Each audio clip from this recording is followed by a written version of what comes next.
Vamos a ver este ejemplo sobre expansión térmica. Se trata de una barra de cobre que tiene una longitud de 80 centímetros cuando se encuentra a 15 grados Celsius. Nos preguntan, ¿cuál es el incremento de su longitud cuando su temperatura aumenta a 35 grados Celsius?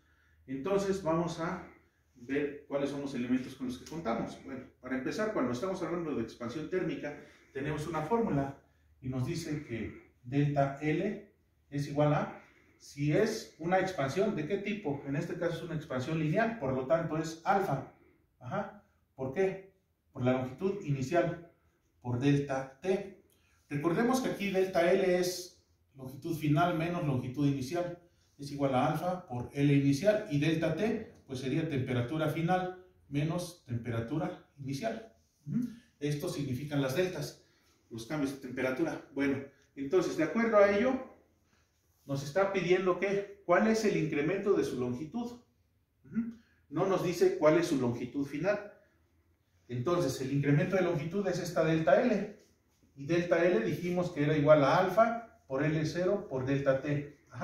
Entonces vamos a sustituir valores. Delta L es igual a alfa. ¿Cuánto vale alfa? Si nosotros nos vamos a la tablita que hace un rato tenían en alguno de los videos anteriores, entonces se van a dar cuenta que ese tenía un valor de 1.7 por 10 a la menos 5 por grado Celsius o por Kelvin a la menos 1, pero también podemos dejarlo en el denominador por grados Celsius. Entonces, sobre grados Celsius, porque acá teníamos por grados Celsius a la menos 1, si lo pasamos al denominador nos queda grados Celsius a la 1. Por la longitud inicial, bueno, pues tiene 80 centímetros. Por delta T es la temperatura final. ¿Cuál es la temperatura final? 35 grados Celsius. Menos la temperatura inicial, pues es 15 grados Celsius, porque temperatura final menos temperatura inicial es delta T. Entonces, lo que vamos a hacer nosotros ahora es delta L es igual a ¿cuánto? Pues ya nada más lo que vamos a hacer es realizar este producto. Es 1.7 exponente a la menos 5 multiplicado por 0.8 multiplicado por, aquí tenemos 35 menos 15, nos quedan 20, ¿verdad? Por 20, y eso ya nos daría nuestro valor.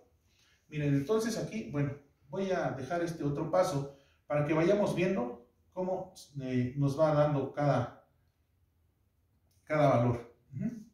Para que veamos de dónde sacamos cada uno. Aquí decíamos que teníamos grados Celsius a la menos 1. Lo pasamos al denominador 1.7 por 10 a la menos 5. El grado Celsius lo pasamos al denominador y ya le quitamos este elemento a la menos 1. El 80 centímetros lo multiplicamos lo convertimos a metros, 0.8 metros. Y después 35 menos 15 nos darían 20 grados Celsius. Vean que ya lo estoy expresando de esta manera porque aquí eran temperaturas puntuales. Aquí es un intervalo de temperatura.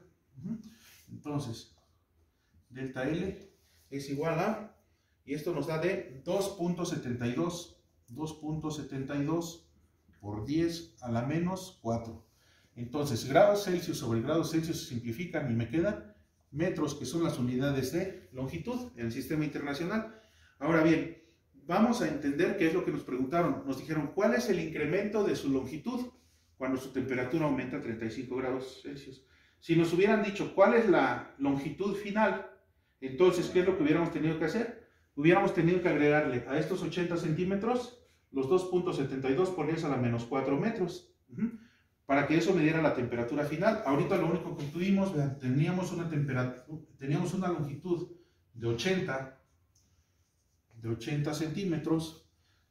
Con el cambio de temperatura hubo esto es delta L.